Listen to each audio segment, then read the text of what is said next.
La surpopulation carcérale, un problème persistant en Amérique latine.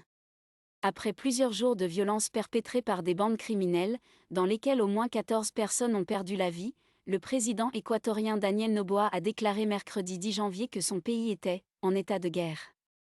L'Équateur est en effet actuellement en proie à une vague de violence sans précédent, causée par des gangs de narcotrafiquants. Le pays, actuellement le principal point d'exportation de la cocaïne produite au Pérou et en Colombie, a récemment connu une escalade de violences liées aux gangs. Entre 2018 et 2023, les assassinats dans les rues d'Équateur ont augmenté de 800%, passant de 6 à 46 pour 100 000 habitants. L'année dernière, près de 8 000 homicides ont été recensés dans le pays. Mais les violences ont atteint leur paroxysme ces derniers jours.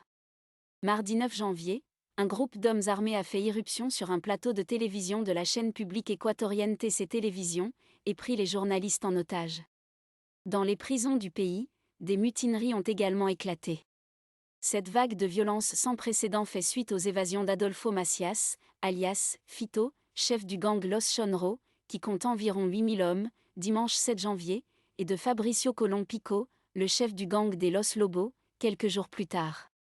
Comme le montre notre infographie, basée sur les données de World Prison Brief, les prisons d'Équateur sont actuellement surpeuplées, elles sont en effet occupées à 112%.